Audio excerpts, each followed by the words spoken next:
Hey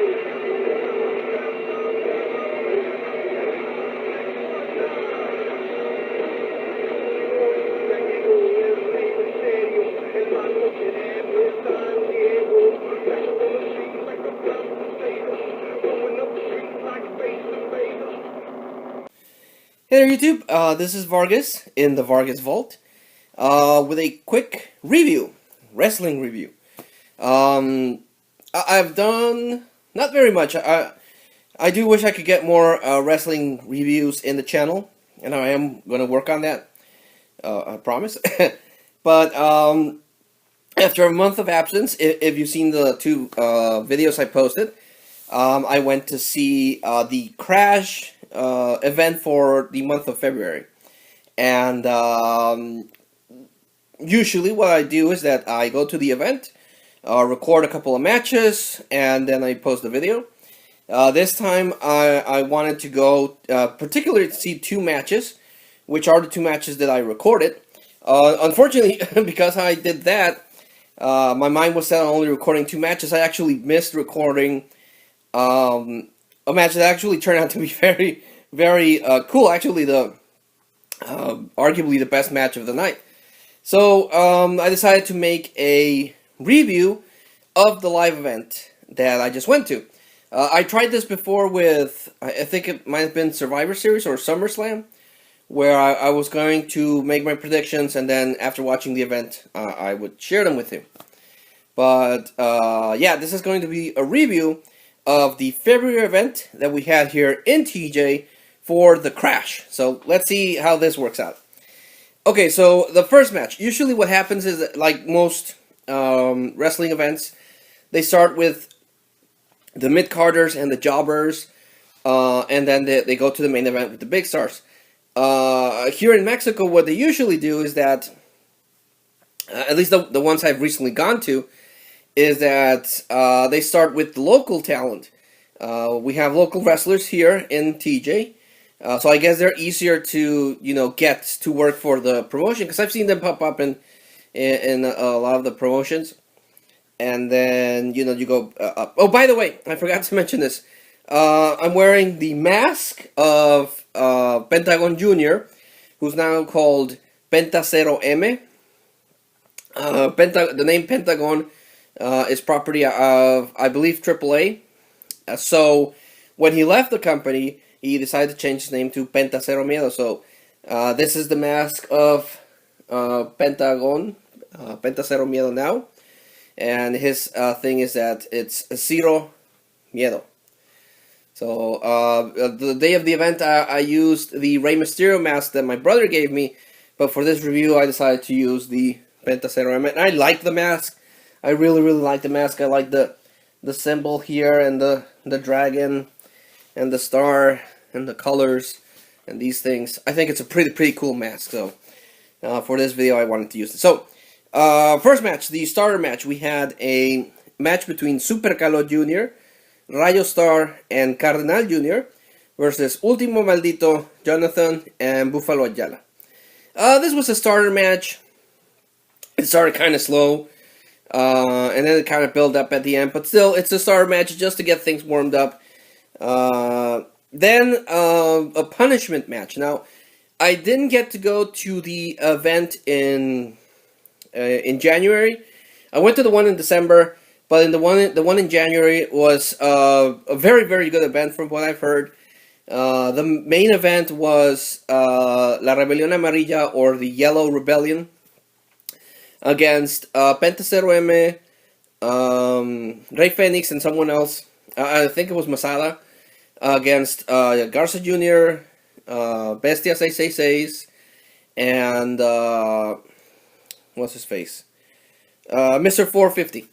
In a hardcore match. So there was chairs, there was ladders, there was glass, there was barbed wire, there was this chopsticks that they stick in people. So that was supposedly really good. But La Rebelión Amarilla did something. They insulted someone, or I don't know. But they were supposedly going to be suspended a full year from wrestling in TJ. Of course, the promotion and the wrestlers did a big deal out of it. They wanted support from people. They were able to get that revoked But they had to do a couple of things. They had to, first of all, publicly apologize to the Commission of Boxing and Wrestling here in TJ, because they said something. I don't know what they said. I can't find any videos on it, and I didn't get to go. So they had to apologize publicly for whatever they did, and then they had to pay a fine, give away tickets, and then have a punishment match where they would go to the mid-carders, and that's what we have here. The second match was this punishment match between Garza Jr., leader of the Rebelión Amarilla, Bestia 666, son, at least as far as I know, son of Damien 666, and Mr. 450 against Black Boy, Arcángel Divino, y Astrolux. And Astrolux is like a puny guy and skinny guy. And the others, they're like cruiserweights. And the Rebelión Amarilla are taller, beefier dudes. So at first they were taking the shots, like, okay, hit us, and okay, put a little bit more effort in it, buddy. And they took a couple of shots, but then Mr. 450 got mad, and then they just destroyed these poor three cruiserweight wrestlers, just annihilated them. And that's the match I wish I would have recorded. I thought it was going to be just like them taking the loss and like, oh, we lost. There we go. We've done our thing. But they just destroyed these poor people, and I wish I would have recorded that, because I was like, I'm not going to record it. It's not going to be a good match. And then it turned into a really it was a squash match between La Rebelión Amarilla and these poor guys. And again, they just got destroyed. Mr. 450 broke like 5 chairs on one of these wrestlers. I think it was Arcángel Divino. Like, he would break a chair, grab another one, break it, grab another one, break it, until they had to call in the paramedics because the guy had a really bad gash and he was bleeding real bad. And it just got really hardcore. And the difference between the Crash fans and the fans of the other wrestling events that I've gone to is that the Crash fans tend to be a bit more aggressive, and they were actually calling out for blood, and it was really bad to watch. Then we had a triple threat mixed match. We had Lacey Lane and Black Danger, who are part of the Rebelión Amarilla, and then Diosa Atenea and Douglas James, and Lady Flammer and Danny Limelight. So it was a mixed match, triple threat match. And because it was lady and guy, and the first one to get the pin would succeed. That one was pretty good. WWE started doing it recently where they have those mixed matches. And this was much better than the one I saw before where it was 3 women against 3 guys, and the guys just wailed on the poor women. So this was pretty good. I like this match. The winners were Lacey Lane and Black Danger. Then they had a 4-way match between Willie Mack, Black Taurus, also member of the Rebelión Amarilla, Hijo del Pirata Morgan, and Charlie Rockstar. And it was a 4-way match, so whoever got the pin would win. And the winner was Willie Mack. And it was a pretty good match. Black Taurus is this guy that wrestles in like a Minotaur mask. And I don't know how he does it, but he's able to wrestle pretty well. I would probably have difficulty wrestling with a mask that size and, you know, the way it's shaped, because it would be very obtrusive. You can't really see. It's like a big ass latex mask with like little eye holes, and he would probably sweat like crazy. But he's very athletic. He's a very athletic guy. But the guy that really surprised everyone was Willie Mack. Because I went with my wife and my brothers and their partners, and the guy moved really well. He actually won the match. Willie Mack is the one that won the match, and had the pin on Black Taurus because he did a frog splash, and he's like a big dude and a beefy dude, and it was really surprising to see him be that agile and do a frog splash. Everyone was like, "Whoa!" He did a frog splash. That was pretty good. Which other one? There was Daga. Oh yeah, the one that I recorded, because the one I was most excited about was a tables, ladders, and chairs match between Daga and Masada against Aeroboy y Violento Jack. That's the one I recorded and uploaded. And I was hoping, because I don't, prior to this, I didn't know who Masada was. I know that he was like an indie wrestler from the hardcore scene. My brother seemed to have recognized him a little better. And from what I hear from the last event, he got some pretty good licks into the Rebelión Amarilla. But in this one, it wasn't really that good. Maybe it was the people they got partnered with. But it wasn't as good as I thought it would be. My brothers were also kind of disappointed because Masada seemed like he was out of breath for most of the match. He didn't really do much. Daga was the one that was doing a lot more stuff. But then he got taken out when he and Aeroboy got to the top rope and then took a dive on a table. They both didn't come back. So Masada had to plug himself back into the ring. And he stuck those like chopsticks into the guy's head, then beat him up a little bit, and he took the pin. But it was kind of disappointing. It wasn't as good as we actually thought it would be. Then the main event was Sima, who is a wrestler from another promotion I hadn't heard before called Dragon Gate. Extreme Tiger, who's a local wrestler. I've mentioned him before. He's a local wrestler. He's been in TNA and Impact. And I like the design of his mask. He has a really cool mask. And he's local wrestler from TJ, so I'm always supporting him. And Rey Horus, also another local wrestler from TJ. Great athleticism, just like Extreme Tiger. But this time they were kind of like the heels. And they went against Penta, 0M. And King Phoenix and Rey Mysterio. And me and my brothers were excited for this match because we wanted to see Rey Mysterio. Me and my brothers never actually got to go to a WWE event when he was around. Because the thing about WWE events is that they rarely come over here in Mexico. At least not in TJ. They've only been here like once in the almost 40 years that I've been watching wrestling. And that time that they come here, the tickets were really expensive. And they usually come to Los Angeles, but it's also kind of expensive. Not as cheap as coming to, the events here. So we were really hyped to see Rey Mysterio. One of my brothers questioned whether or not it was the original Rey Mysterio from WWE. But because he didn't recognize the tattoos, but he was still remembering Rey Mysterio from the WWE. I recently watched Rey Mysterio come back during the Royal Rumble, and I had already seen all the new tattoos that he had. So I was like, no, that's him, dude. Don't freak out, bro. It's Rey Mysterio. It's WWE Rey Mysterio Jr. And you could tell that he's getting on years. He's always had problems with his knees. So what he actually did in the match was cool, but it wasn't as much as he did before. Of course, he did a couple of moves. He did his 619.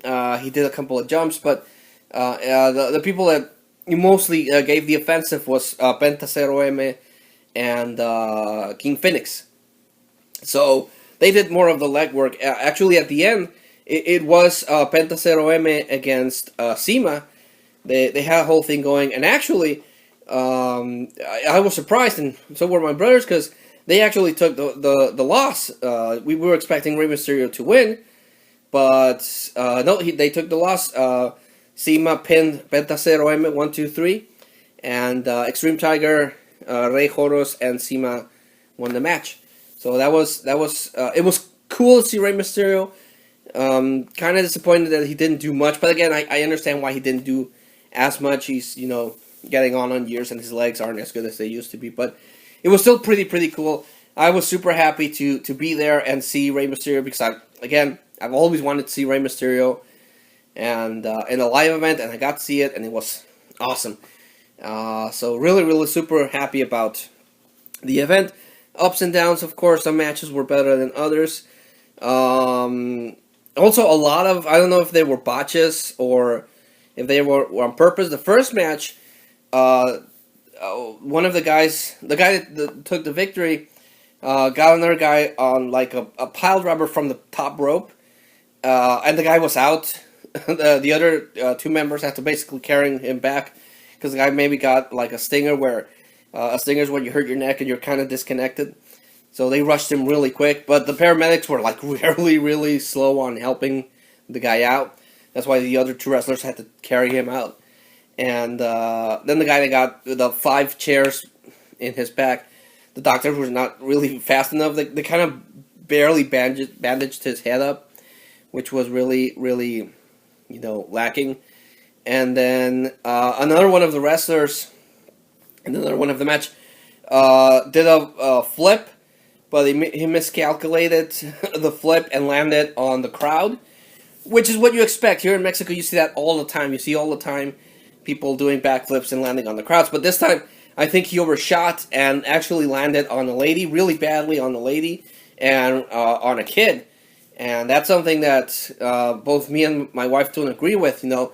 If you're a hardcore fan and you have the money, you go at the front seats. But you're exposed to getting spit on, or having people land on you. But it's a big wrestler guy falling on a little kid. The kid might have gotten really hurt, so bad on the parents that did that. But all in all, it was a good event. I enjoyed it. I had fun. My brothers also had fun. My wife and my brothers' significant others also enjoyed it. So it was a lot of fun.